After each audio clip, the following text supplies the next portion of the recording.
I'm 72 years old. I spent 40 years building one of the largest logistics networks on the East Coast. I've negotiated with union leaders who wanted to break my legs. I've outlasted corporate raiders who wanted to pick my company apart, bone by bone. I thought I'd seen every kind of betrayal a man could survive. I was wrong. The worst deal I ever made wasn't a shipping contract or a hostile takeover. It was trusting my own family. I still remember the sound of the rain that night. It hammered against the roof of the taxi as we climbed the long gravel driveway toward the home I'd built for the woman I loved. My chest still ached from a triple bypass I'd had done quietly, secretly, in Zurich 6 months earlier. I hadn't told anyone, not my wife Beatrice, not my daughter Emily, not my son-in-law Braden. I wanted to handle it alone, the way I always handled everything. I told the driver to keep the change, and I stood there, in the rain, looking up at the house I'd bought 3 years before $4.5 million, meant to be our sanctuary, a quiet place, a home for our last years together. Looking back now, I think some part of me already knew something was wrong before I even reached the door. The windows were blazing with light. Music was shaking the old oak doors. Ferraris, Porsches, Bentleys lined the driveway like a showroom. I'd told Braden no parties while I was gone. I wanted peace for Beatrice. That's all I wanted. I climbed the stone steps slowly. My legs were still weak from the surgery, and that's when I saw it. A small bundle on the welcome mat. I thought it was laundry at first, maybe a dog bed left out in the storm. Then it moved. I froze. It was Beatrice, my wife of 50 years, the woman who stood by me when I was a truck driver earning minimum wage, the woman who used to wear pearls like a queen. She was unrecognizable. Her silver hair was matted and filthy. Her lips were blue from the cold. She was clutching a heel of stale bread to her chest like it was the most precious thing in the world. "Beatrice," I whispered. "It's me. It's Harrison." She flinched away from my hand. She didn't know me. She looked at me the way a hunted animal looks at a stranger. I want you to sit with that for a second, because I had to. My wife of 50 years didn't recognize my voice. That was the moment everything changed. Before I could even process what I was looking at, the front doors swung open. Warm light and jazz music spilled out onto the porch. I stepped back into the shadows. And there he was, Braden, my son-in-law, dressed in a $3,000 navy blue suit, a crystal glass of scotch in one hand, a cigar in the other. Guests in evening wear followed him out, laughing, holding champagne. He saw the bundle at his feet. He didn't look surprised. He didn't look concerned. He looked annoyed. "Ugh, watch your step, folks," he said. And then he put his shoe, his muddy designer shoe, right on my wife's sleeve, wiping the dirt off onto her like she was a doormat instead of a person. "Is that a person?" one of the guests asked. Braden laughed. "Oh, don't pay any attention to that. That's just the old maid, completely senile, crazy as a bat, thinks she's a guard dog. We let her sleep out here. She ruins the furniture otherwise." I wish I could say I was surprised by what happened next. I wasn't. He kicked her.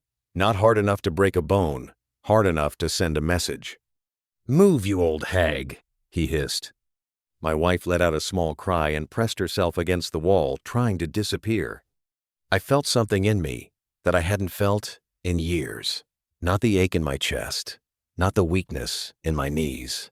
Rage. Pure, clean rage, and underneath it, the strength of a younger man who once loaded cargo ships with his bare hands. I stepped out of the shadows. The porch light hit my face.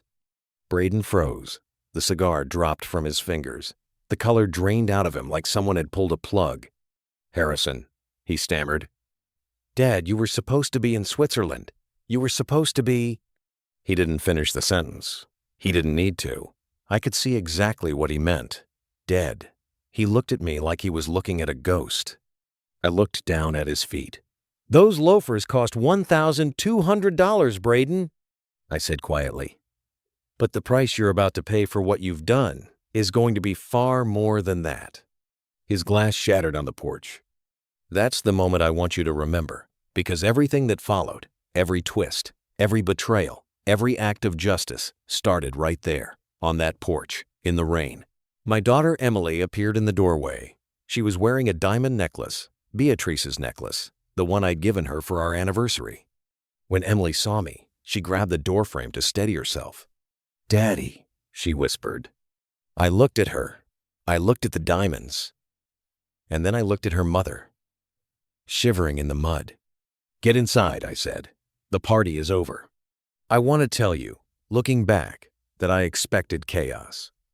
What I got instead was something far more disturbing a performance. Braden scooped Beatrice up off the ground like he hadn't just kicked her seconds earlier and turned to his stunned guests with a voice full of fabricated concern. "My father-in-law," he said. "The surgery affects his memory. He gets confused." Then, looking down at my wife in his arms, "Oh, Beatrice, you naughty girl.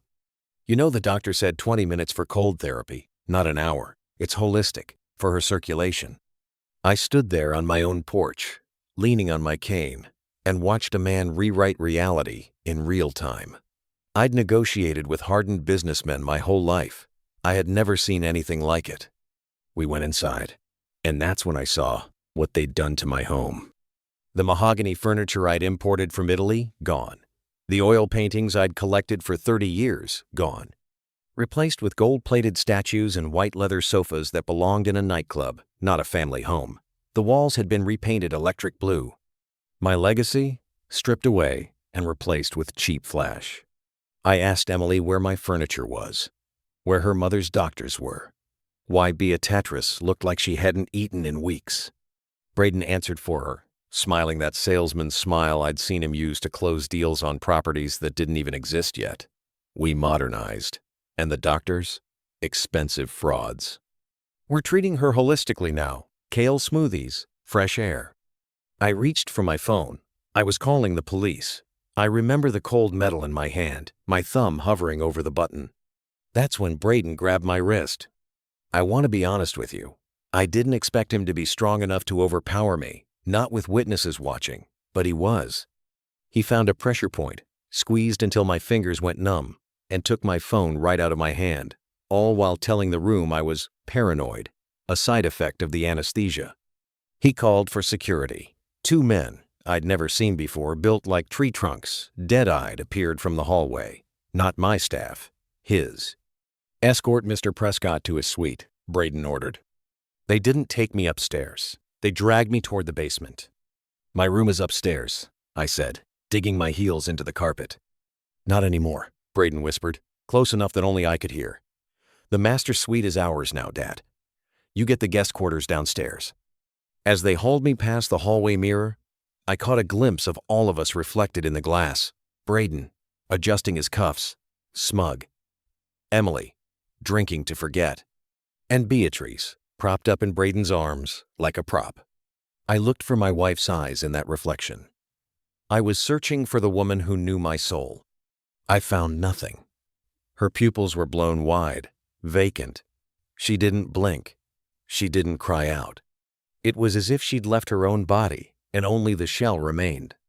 I want you to remember that image, because it's the one that haunted me the most. Not the basement, not the threats, that look in her eyes. They hadn't just hurt my wife. They had erased her. And then the basement door slammed shut, and I was alone in the dark. I slid down the cold concrete wall of what used to be my climate-controlled wine cellar, the one I'd built for vintage Bordeaux and rare Scotch. Now it was just a junk room, broken furniture, garbage bags, rusted garden tools. I sat there in the dark, trying to breathe through the pain in my chest, trying not to trigger the pacemaker monitor they'd implanted after my surgery. I needed a plan.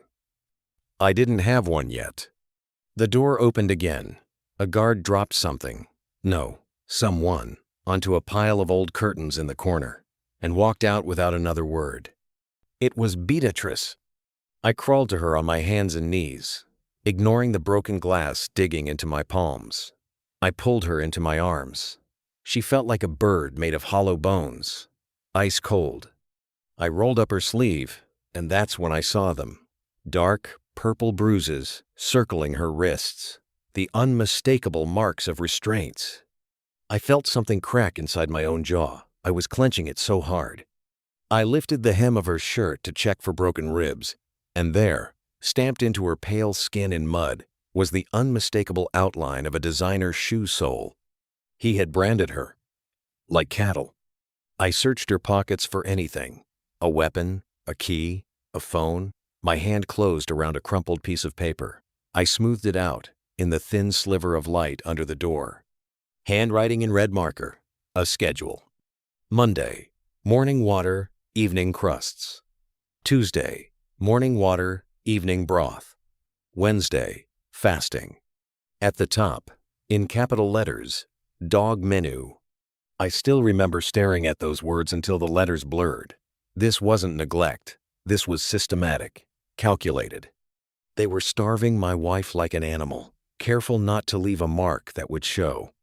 I folded the paper and put it in my pocket. This was evidence. This was the beginning of his downfall, and I didn't even know yet how deep it went. I had one more card to play, or so I thought. A vintage watch I wore on my left wrist, modified months earlier by a specialist in Tel Aviv. Inside was a microtransmitter, a GPS beacon that could send a distress signal to my private security team in London. I rotated the bezel, pressed the crown. The light pulsed red, once, twice, then nothing. No signal. I looked up. The floorboards above me were vibrating with bass from the party. But that wasn't what was jamming the signal. A simple floor doesn't block a military-grade transmitter. He'd installed jammers.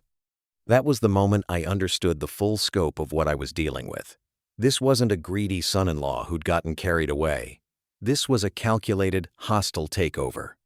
He'd isolated the house, blocked communications, secured the perimeter like a prison. I was a ghost. No one knew I was here. And then I heard his voice, drifting down through the old ventilation ducts from the room above. I dragged a crate to the corner, climbed up, and pressed my ear to a metal grate that hadn't been used in decades. "To the deal of the century," Braden was saying to his guests upstairs. "In my hand, I hold the deed to the new commercial complex in Dubai, fully funded by the Prescott family trust." My blood ran cold. That trust held the bulk of my liquid assets, hundreds of millions, meant for charity, for family security. It needed 2 signatures to release. Then I heard Emily's voice. "Daddy didn't sign the release. The bank won't release the funds without his biometric authorization." "Don't worry about Daddy, babe," Braden said, and I could hear the smirk in his voice. "Daddy is downstairs taking a very long nap." There was a pause. Then Emily again, quieter. "What do you mean, Braden? You said we were just going to keep him quiet until the power of attorney kicked in." "The power of attorney takes too long," Braden said. His voice had changed. Cold now. "Your father is tougher than he looks. If he gets to a phone, we're finished. We go to jail, Emily. For fraud. For elder abuse. Do you want to wear orange instead of Chanel?" "No. No, please." "Then we have to accelerate the timeline. I have the papers ready. Do not resuscitate order. Transfer of assets due to medical incapacitation. I just need his thumbprint. And if he doesn't want to give it..." Silence. "If he doesn't give it?" Emily whispered. "Then we pull the plug," Braden said. "We say it was a heart complication. He just had a triple bypass. It happens all the time. Who's going to question it? The doctor on my payroll certainly won't." I gripped that grate so hard, my knuckles turned white. He was planning to murder me. That night. I had maybe 5 minutes before he came down those stairs with his fake papers and his hired muscle. I looked around that basement with new eyes. I didn't see junk anymore. I saw a glass bottle, a coil of wire, a loose junction box on the wall. I was not a helpless old man. I smashed the neck off a wine bottle against the wall. Let him come. The next day, I was on my knees in my own backyard, pulling weeds with a rusty trowel Braden had thrown at my feet. He told me I had to earn my keep if I wanted dinner. It was humiliation, plain and simple. He wanted to see me, the man who once commanded fleets of container ships crawling in the dirt like a peasant. Beatrice sat 10 feet away, staring blankly at a line of ants, humming a tune with no melody. I crawled over to her. The guard by the door was distracted, flirting with one of the maids. "Beatrice," I whispered. "It's me. Look at me." She didn't blink. Her eyes were glazed, milky, dissociated. I felt a despair so black it nearly swallowed me. They had taken my brilliant, vibrant wife and left this in her place. I reached for her hand, just to offer some small comfort. And her hand gripped mine back. Hard, desperate, sharp. I had no idea what was happening at first. I looked at her face. Nothing had changed. Still staring at the ants. Still slack-jawed. But her eyes had shifted. For one split second, the fog cleared completely. I will never forget that moment as long as I live. My wife, my brilliant, sharp, 50 years of marriage wife was still in there. She hadn't lost her mind. She was playing a role, the role of a lifetime. She had made herself invisible by making herself pathetic, because that was the only way a defenseless woman could survive in a house full of wolves. "Harrison," she breathed, barely a sound at all. I leaned in, pretending to fix her collar, shielding our faces from the guard. "I am here," I murmured. "I'm going to get us out." "False bottom," she whispered. "In the study. The safe.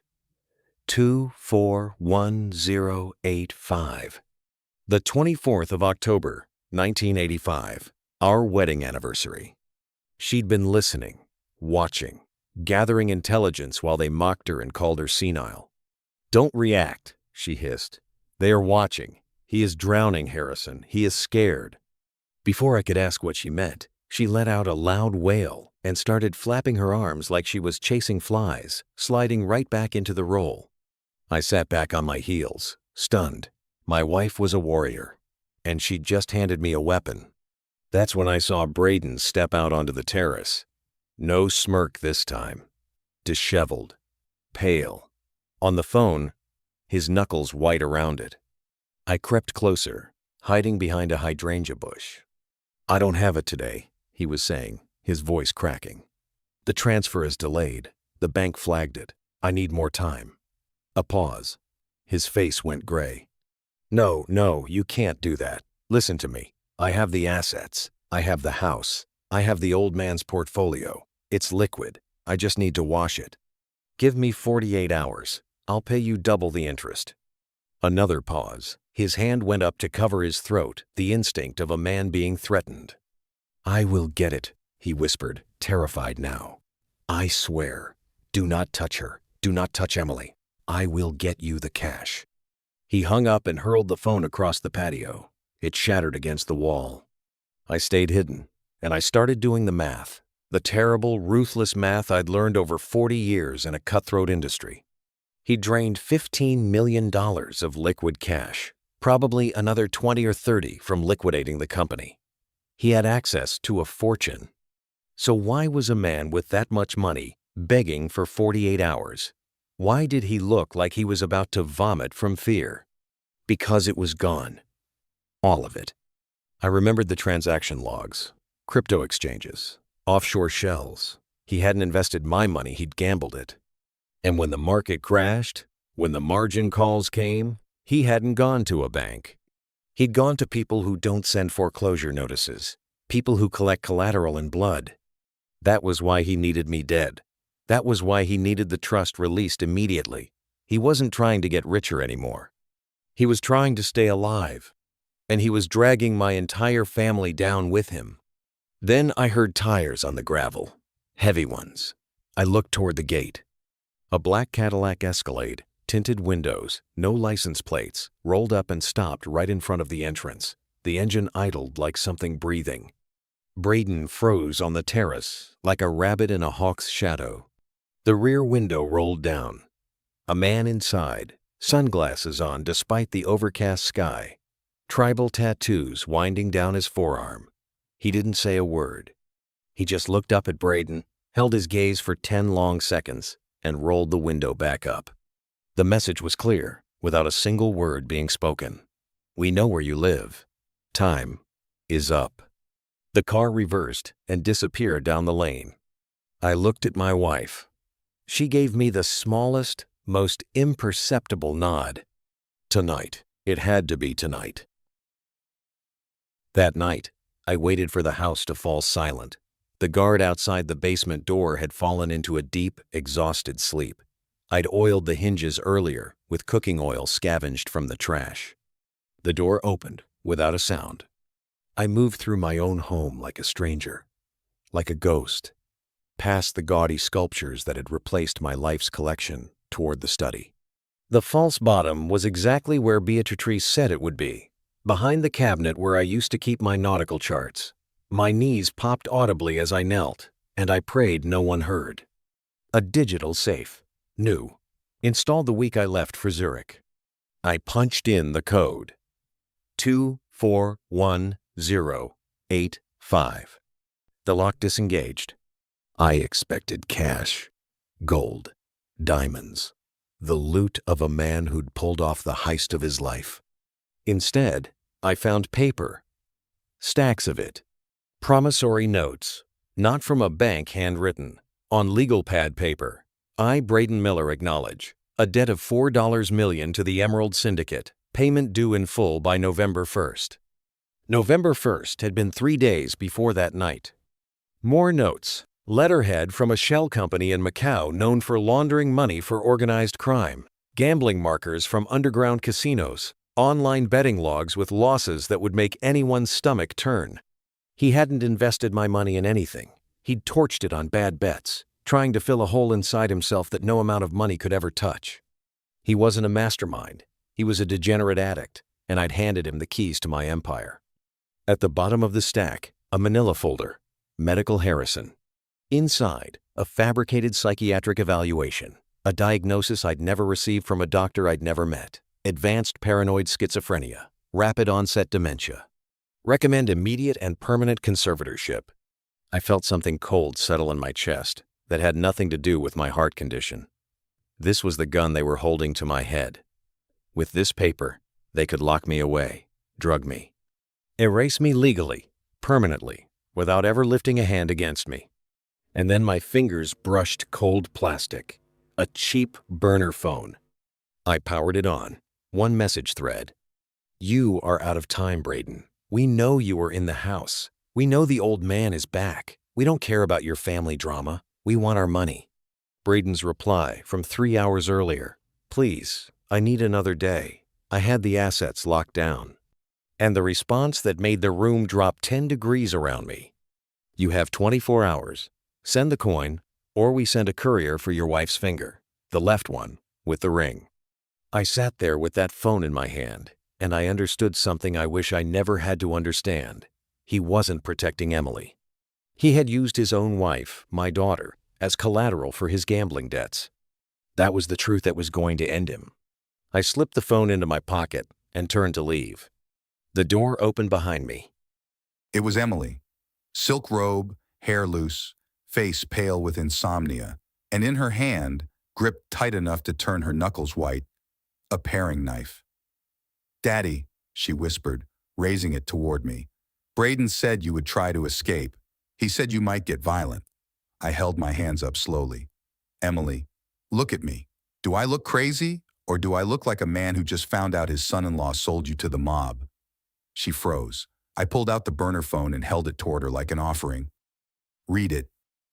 I watched her read that message. I watched the exact moment her entire world ended. The knife clattered to the floor. She slid down against the desk, sobbing, and I let her. I didn't rush to comfort her. Not yet. Coddling was what had gotten us here in the first place. I needed her to break completely so I could help her rebuild into something stronger. "He does not love you," I told her, my voice harder than I meant it to be. "You are not his wife. You are a shield. He is throwing you to the wolves to buy himself another 24 hours. "No," she moaned. "He's stressed. He's in trouble. But he wouldn't." "He already has," I said. I told her about the 15 million, the crypto, the gambling, the fortune that took me 40 years to build, burned to ash while he poured her cheap champagne and smiled. And then I saw something in her face that I wasn't prepared for. Shame. Deep, corroding shame. She wasn't surprised enough. You knew, didn't you? I said quietly. You knew he was no good. She closed her eyes. Fresh tears slid out. I knew he had someone else, she whispered. Her name is Jessica. She's 22, his assistant. I found messages on his iPad 3 months ago. He bought her a Cartier bracelet, the same one I wanted. I didn't say anything. I just listened because I needed to understand how deep this went. I didn't say anything, Daddy. I couldn't. Everyone thinks we're perfect. If I left him, everyone would know I was stupid enough to marry a con man. I thought if I ignored it, he'd come back to me. She grabbed my shirt. I let him hurt Mom. I saw him push her. I saw him lock her outside in the rain. And I didn't stop him because I was afraid he'd leave me for someone else. I sold my own mother for a man who wants to cut off my finger. I want to be honest with you about what I felt in that moment, because it wasn't simple. I didn't see a villain kneeling in front of me. I saw a victim, a foolish, vain victim, but my daughter all the same.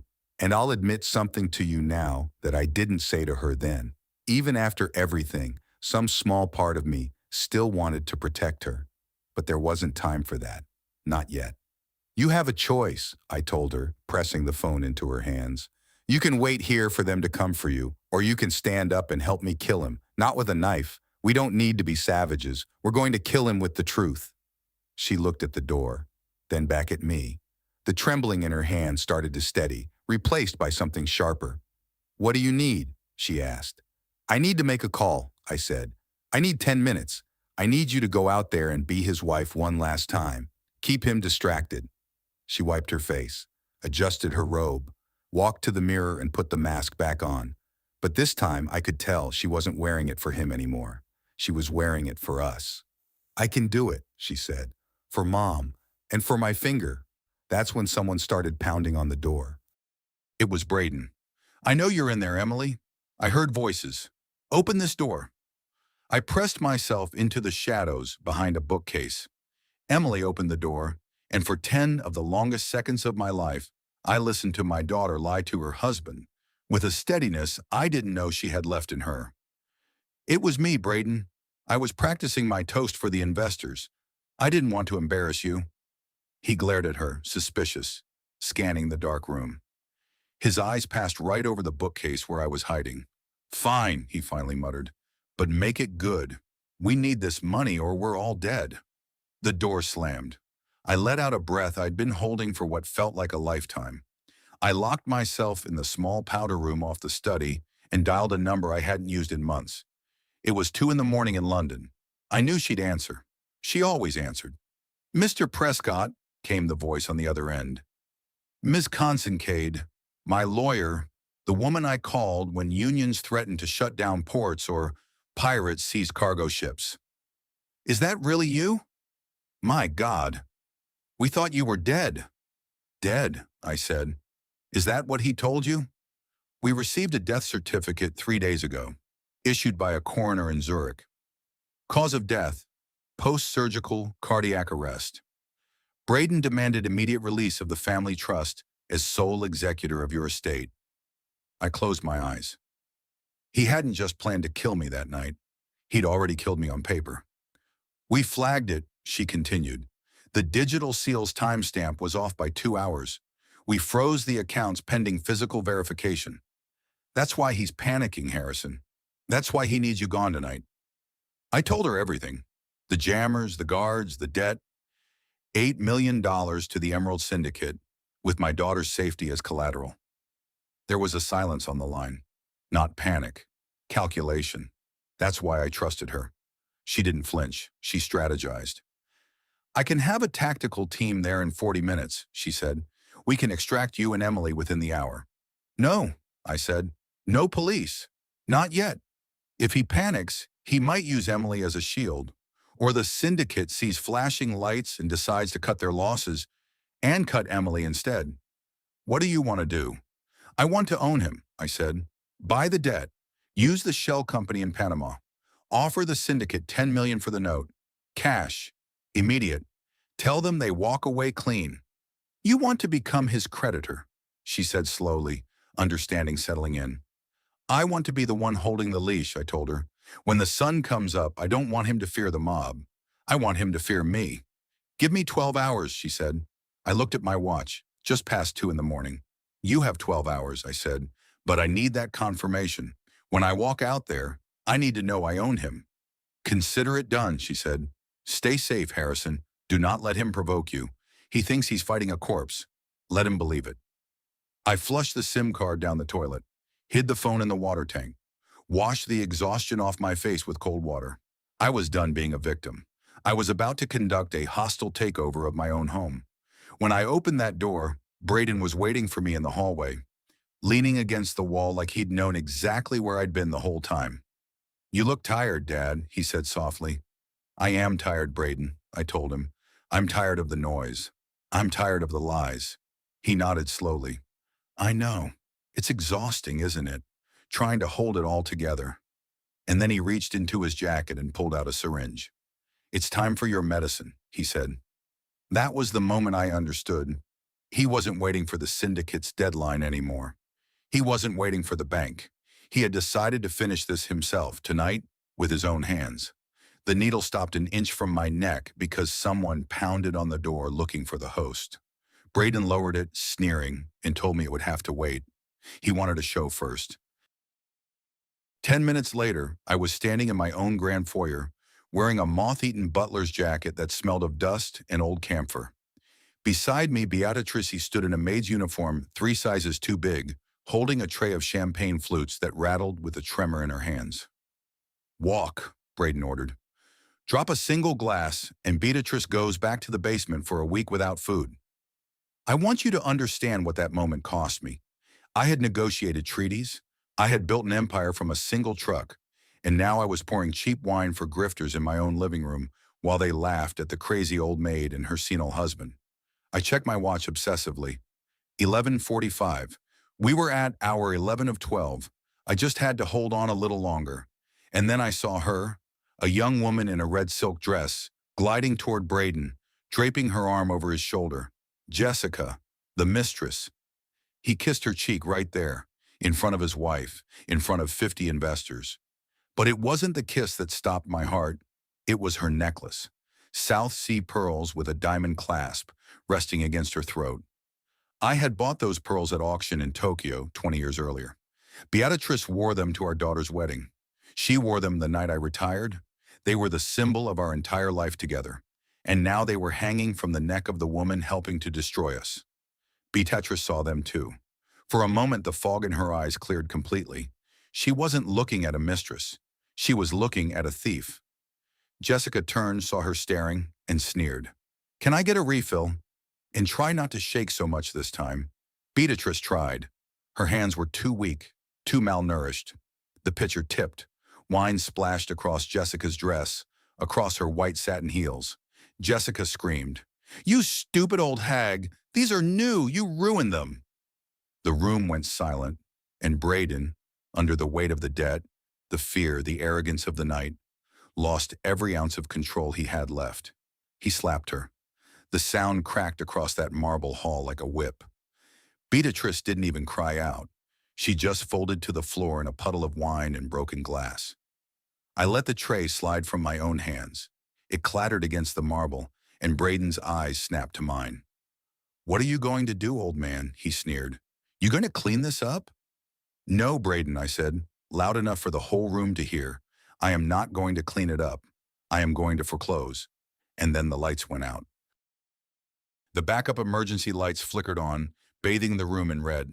Screams rippled through the crowd. I didn't waste a second. I knelt beside my wife. Her cheek was already swelling. Emily, I called, and for the first time in months, my daughter moved with real purpose, gathering her mother into her arms, shielding her with her own body. I stripped off that moth-eaten butler's jacket and let it fall to the floor like a shed skin. Underneath, I felt less like a servant and more like a titan stepping back into his own life. I walked up onto the stage where Braden stood, frantic, trying to fix the lights, trying to claw back control of a room that was already slipping away from him. I took the microphone out of his hand. I didn't ask permission.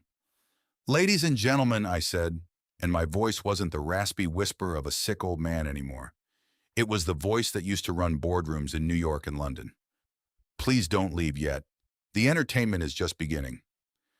I told them who I was.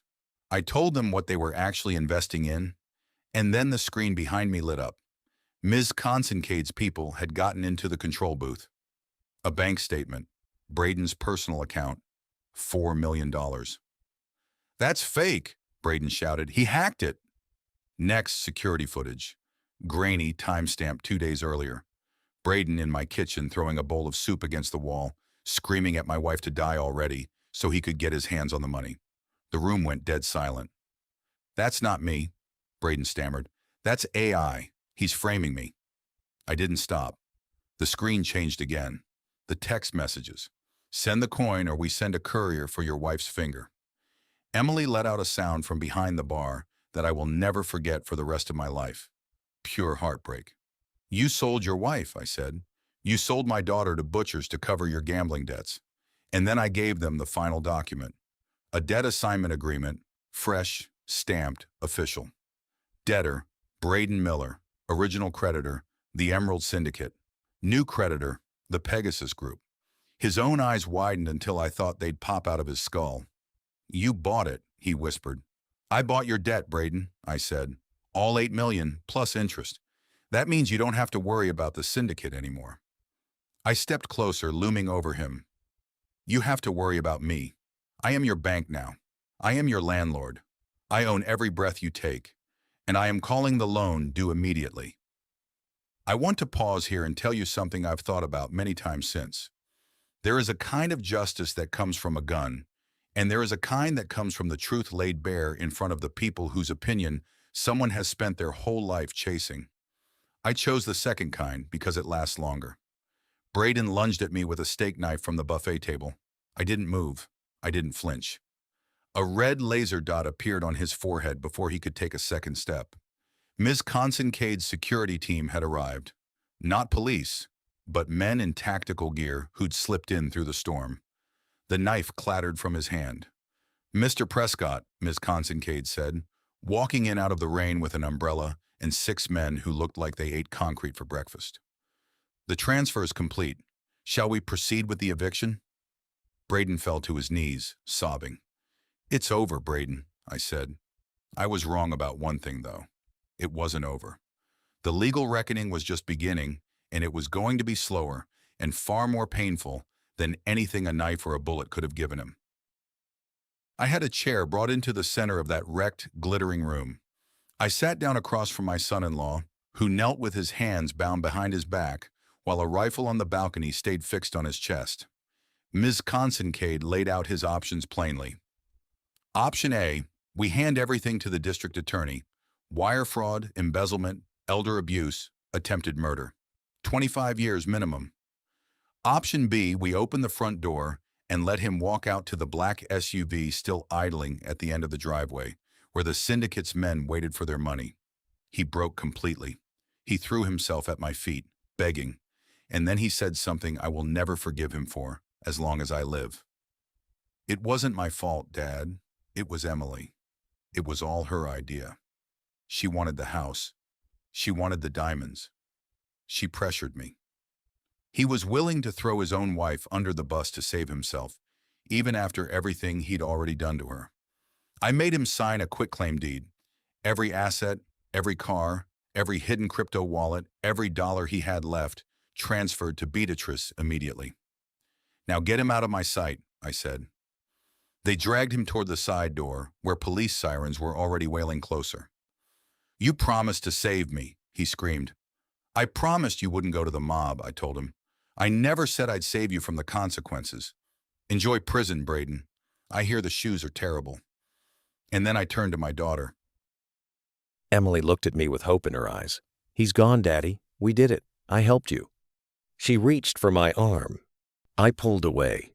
I want to be completely honest with you here, because this is the part of the story people argue with me about the most. I looked at the diamond necklace, still around her neck, her mother's necklace, and the silk dress bought with stolen money, and I felt something I never thought I'd feel toward my own child. You watched him kick your mother, I said quietly. You knew he was starving her. You knew he was drugging her. I was scared, she sobbed. No, I said. You were comfortable. You liked the parties.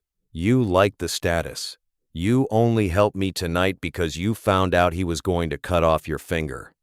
You didn't do it for justice. You did it for yourself. I unclasped the necklace from her throat and put it in my pocket. Then I pointed to the front door. Not the side door where the police waited for Braden. The front door. Out into the storm. Get out, I said. Get out where? She cried. This is my house. It is Beatrice's house, I corrected her, and you are trespassing. She begged. She had nowhere to go, no cash, no cards. It was raining. You have your health, I told her. You have your youth, and you have the consequences of your choices. You chose him every single day for 6 months while your mother slept on a doormat. Now you can follow him, or you can go find a job. I don't care which. Security walked her out. She screamed for her mother. Mom, tell him! Mom, please! I looked at Beatrice. She looked past me at her daughter being led away. There was real sadness in her eyes. Deep, profound sadness. Because despite everything, Emily was still her child. But there was no hesitation. She took another sip of water, and the front door closed behind our daughter. I think about that moment more than almost any other moment in this whole story. I had no idea, until that night, how much love and how much judgment a person could hold at the exact same time. 3 months later, I stood on the deck of a 150-foot yacht I'd named the Beatrice, watching the Amalfi Coast drift by in gold and blue light. The air smelled like salt water and freedom. Beatrice sat nearby in a lounge chair, painting a watercolor of the horizon, humming a soft, peaceful tune. Her cheeks were full again. The hollow gauntness from the Hamptons was gone, replaced by months of gentle care and world-class doctors. She didn't remember the basement. She didn't remember the dog menu, the cold rain, the muddy shoe on her shoulder. The doctors called it dissociative amnesia, her mind protecting itself from what it couldn't carry. I called it a mercy. I remembered everything, though. Every insult, every blow, every theft. And I used those memories as fuel to make sure the consequences for the people who'd done this would never fade.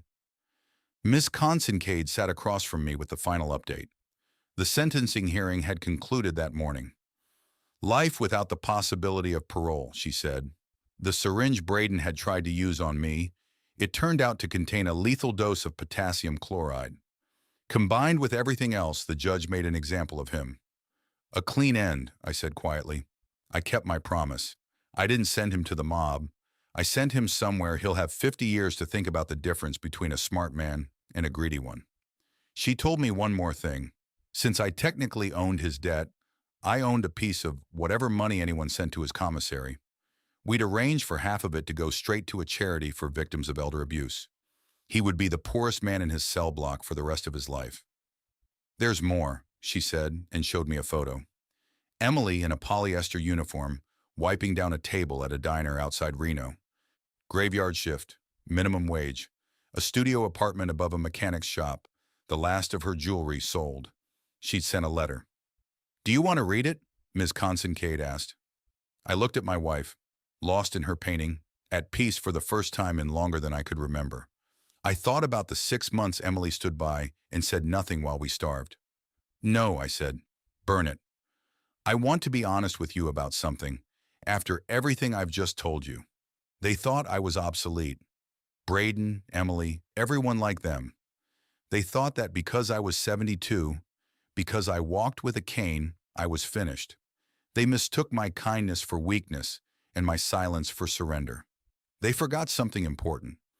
I didn't inherit my empire.